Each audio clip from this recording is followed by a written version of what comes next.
dan seluruh masyarakat Indonesia yang saya cintai, izinkan saya menyampaikan informasi mengenai penanganan pandemi COVID-19 ini bersama-sama nanti Pak Menko Perekonomian, Pak Erlangga, dan juga Menteri Kesehatan Pak Budi Sadikin.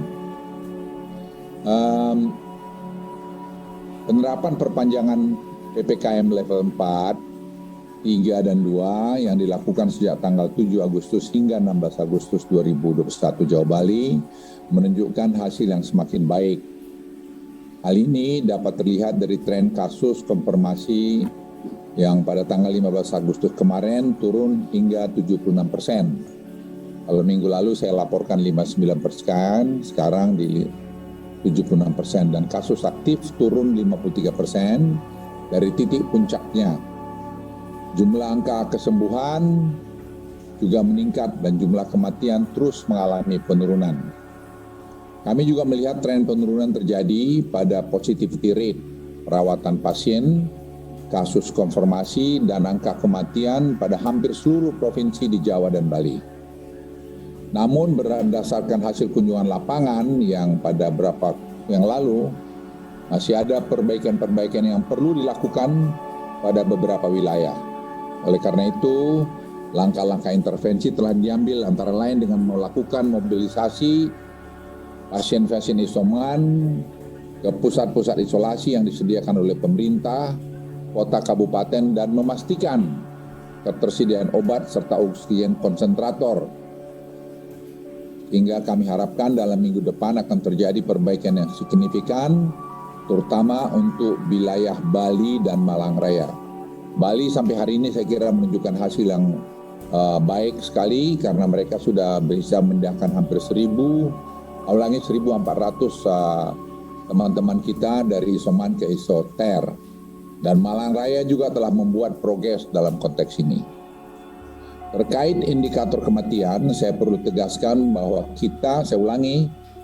terkait indikator kematian, saya perlu tegaskan bahwa kita tidak mengeluarkan indikator kematian secara permanen dalam evaluasi level PPKM di Jawa dan Bali. Sama sekali tidak.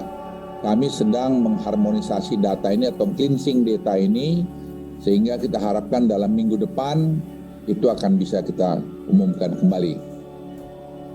Indikator ini dikeluarkan sementara, indikator kematian, sejak minggu lalu untuk dilakukan perbaikan-perbaikan terutama dalam hal pelaporan, sehingga akurasi bisa lebih baik. Saya mau ambil contoh satu pada Bapak Ibu sekalian. Pada tanggal 10 Agustus 2021, ada satu kota yang angka kematiannya melonjak berlipat-lipat kali, di mana ternyata angka kematian tersebut 77% berasal dari periode Juli dan bulan-bulan sebelumnya. Kasus seperti ini banyak kita temukan di kabupaten lain. Namun dalam 1-2 minggu ke depan, perbaikan data dan pelaporan ini selesai sehingga indikator kematian akan masuk kembali dalam asesmen level PPKM.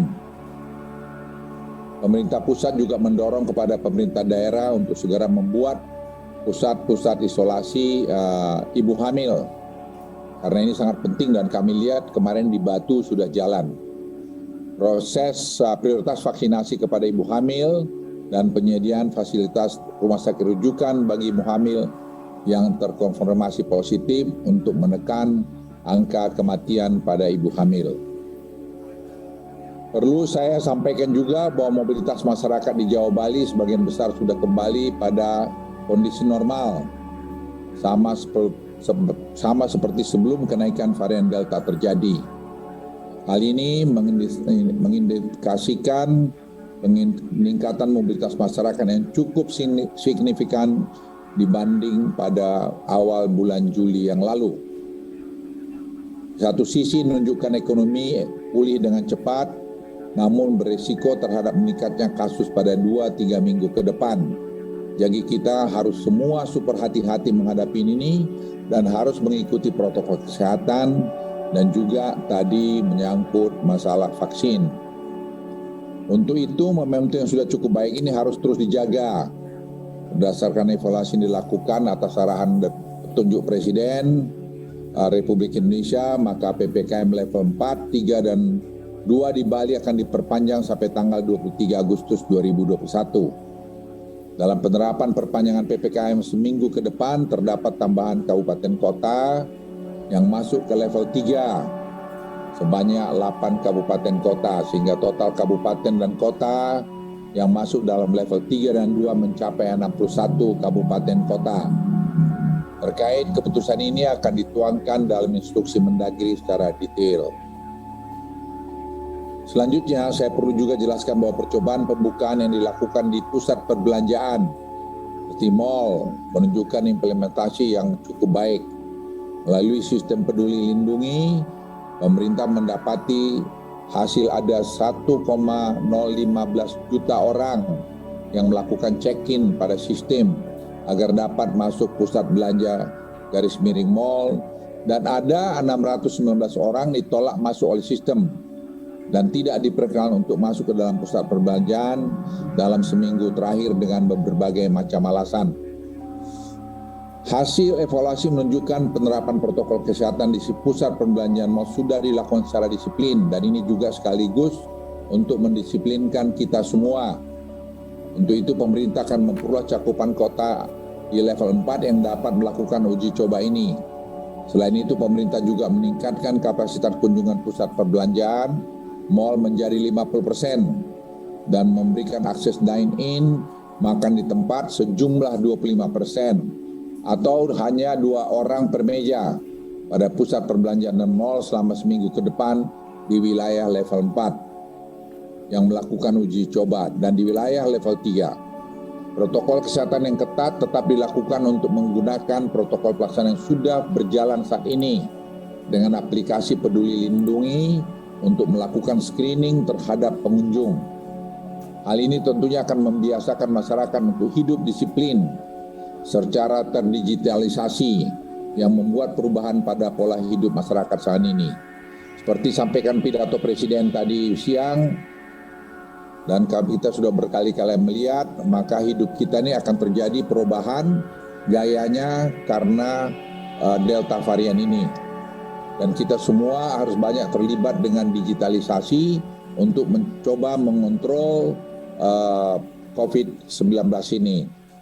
Selain pusat perbelanjaan mal, pemerintah juga akan melakukan uji coba protokol kesehatan untuk perusahaan-perusahaan orientasi ekspor dan orientasi domestik yang dilakukan oleh Kementerian Perindustrian. Total karyawan yang akan mengikuti uji coba ini mencapai lebih dari 390.000 orang. Industri tersebut akan diizinkan operasi 100% dengan penerapan minimal 2 shift. Para perusahaan tersebut wajib menggunakan aplikasi Peduli Lindungi juga untuk melakukan screening terhadap karyawan dan non-karyawan yang masuk ke lokasi pabrik. Selain itu, olahraga jenis outdoor yang dilakukan secara individu atau kelompok yang jumlahnya tidak lebih dari 4 orang dan tidak melibatkan kontak fisik akan diizinkan beroperasi dengan protokol kesehatan yang ketat. Dan uji coba penerapan SOP ini menggunakan juga aplikasi Peduli Lindungi pada 4 aglomerasi di Jawa Bali di PPKM level 4 dan kota kabupaten dengan PPKM level 3. Ini penting saya akan sampaikan, kami akan menutup, saya ulangi, kami akan menutup bila ada yang melanggar ketentuan ini. Ya, kami tidak ada kompromi mengenai ini.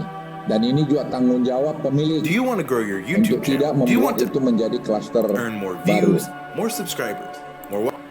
Pemerintah juga akan meningkatkan kapasitas tempat ibadah menjadi 50% di ibu kota kabupaten dengan PPKM level 4 dan 3.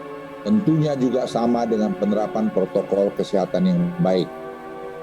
Teman-teman media dan seluruh masyarakat Indonesia yang saya cintai, saya banyak memperoleh pertanyaan apakah PPKM akan dilanjutkan atau dihentikan. Subscribernya sudah 1,12 ribu dan channel ini baru saja saya buat tanggal 17 Desember 2020. Sebenarnya sudah ada satu video tapi sudah saya hapus karena cuma protes saat menambah menambahkan Jika situasi subscribernya. COVID-19 Kali ini saya akan tunjukkan cara saya mendapatkan dari 0 sampai 1000 subscriber di level 2 yang dan baru 3 bergabung dan kali 1 loncengnya juga nantinya akan supaya mendekati situasi komentar sebanyak kehidupan normal.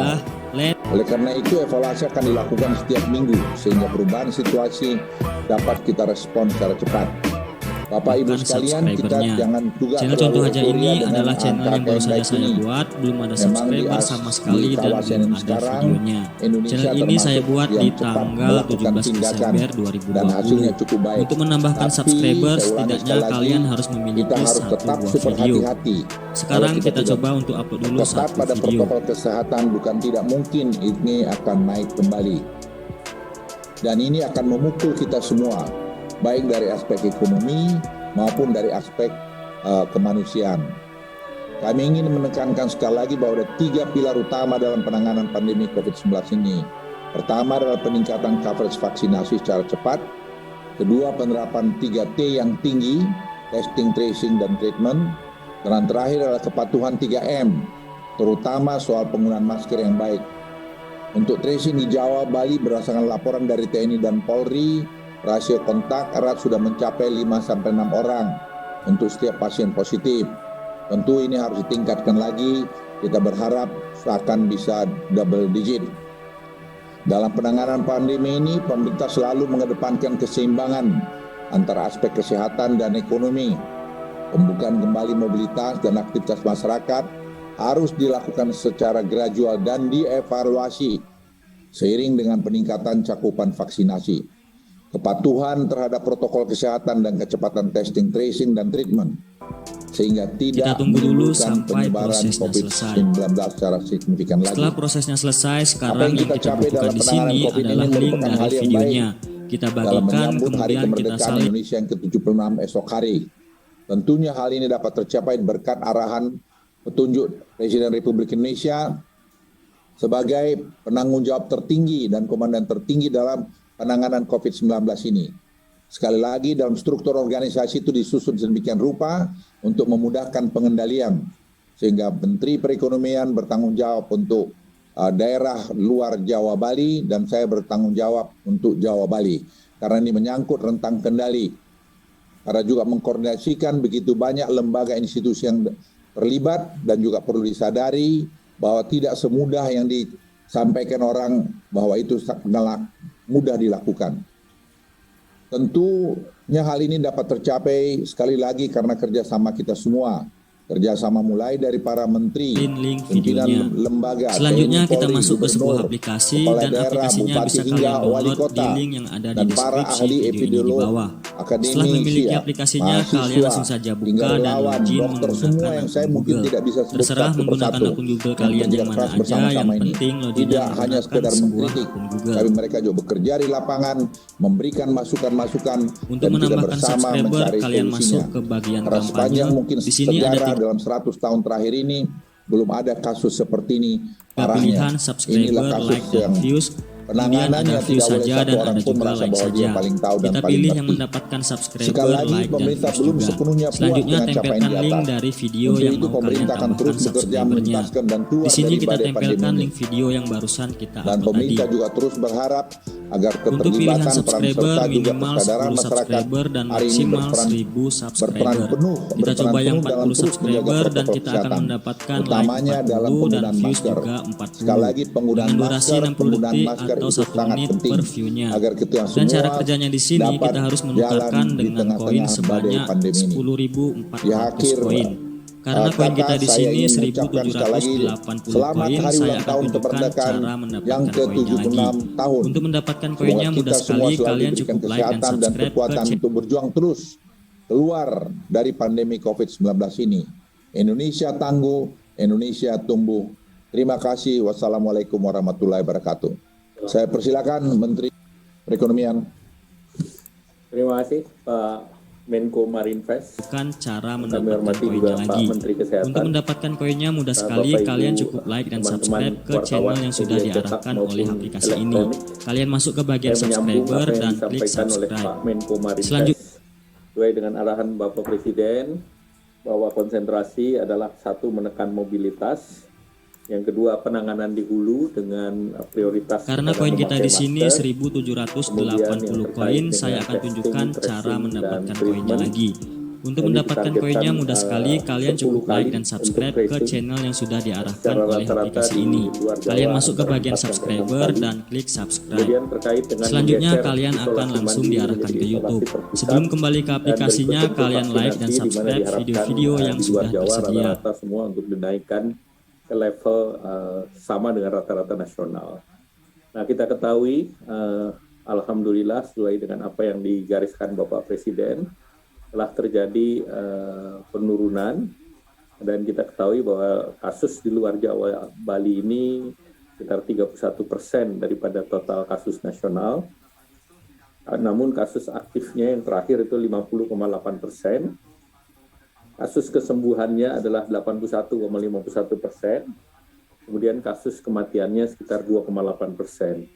Dan selama tanggal 9 sampai 16, ini untuk luar Jawa Bali turun sebesar minus 9,50%. Nah, kalau kita lihat di Sumatera, terhadap kontribusi terhadap kasus nasional secara kumulatif adalah 14,06%. Kesembuhannya 80,96%, tingkat confirm fatality rate-nya 3,17%, kemudian kasus aktifnya adalah 15,8% terhadap nasional, dan penurunan kasus aktifnya itu adalah minus 8,86%, itu di Sumatera. Di Kalimantan, kontribusi terhadap kasus aktif sebesar 7,76%, kemudian kesembuhannya adalah 83,05%, tingkat kematian atau confirm fatality rate-nya adalah 2,95%, kemudian kasus aktifnya adalah 13,99%. Kalian masuk ke bagian subscriber dan klik subscribe. Selanjutnya kalian akan langsung diarahkan ke YouTube. Sebelum kembali ke aplikasinya, kalian like dan subscribe. Ini kasus kontribusinya terhadap nasional, jumlah kasus kumulatifnya 5,24%. Kesembuhannya 81,36%, kemudian confirm fatality rate-nya 2,32%, dan persentasi terhadap kasus aktif adalah 16,33%, dan seminggu terakhir turun minus 2,51%. Di Maluku, Papua, Nusa Tenggara, kontribusinya 3,99% terhadap nasional, recovery rate-nya 80,71%, kasus fatality rate-nya 1,84%, sedangkan kasus aktifnya berkontribusi sebesar 17,45%, dan penurunan kasusnya sebesar 14,96%.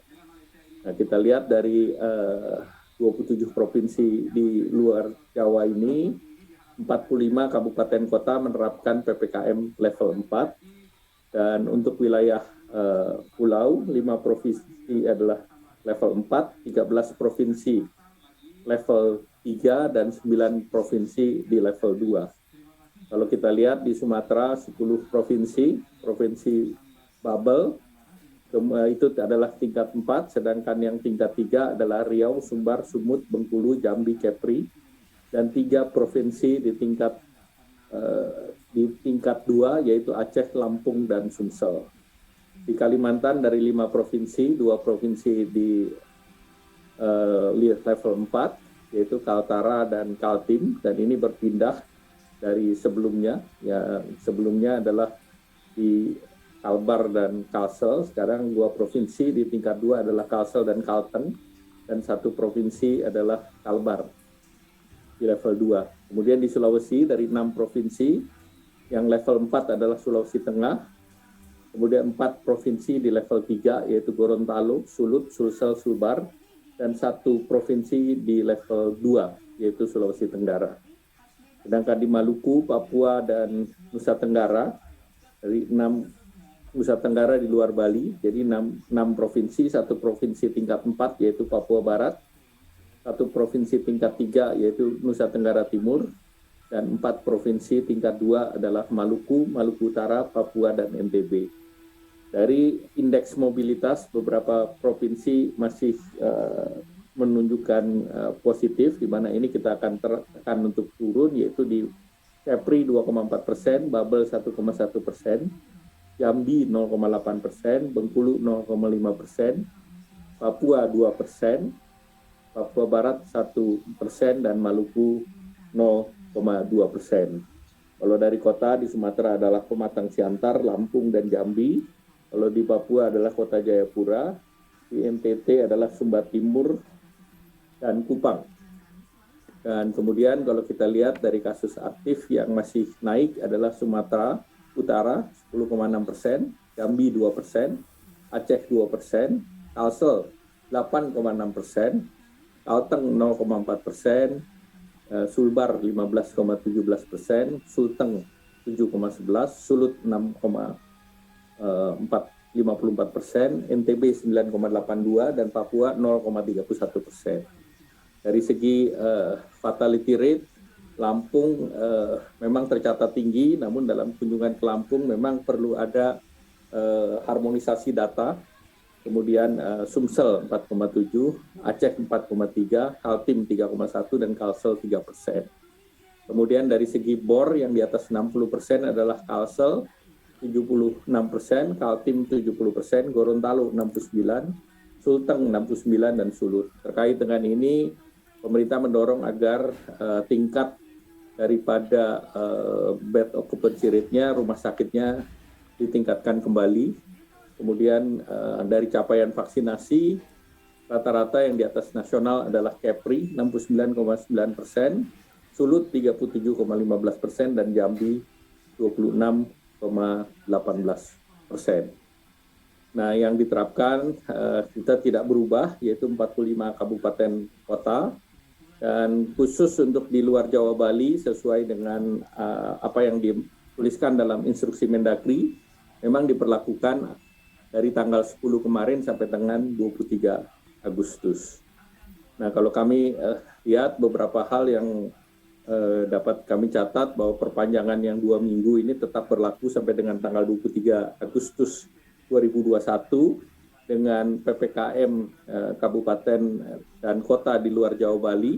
Untuk di level 4 ada 45 kabupaten kota di level assessment 4. Kemudian di level 3 ada 302 kabupaten kota, dan untuk di level 2 ada 39 kabupaten kota. Nah, terkait dengan PPKM level 3 di luar Jawa, ini kami hanya mengingatkan bahwa yang diregulasi antara lain bahwa kegiatan belajar mengajar, sekali lagi level 3, tetap muka 50% dengan prokes ketat, industri orientasi ekspor dan penunjangnya beroperasi 100% dengan prokes ketat, dan bila ditemukan ada klaster maka ini ditutup 5 hari.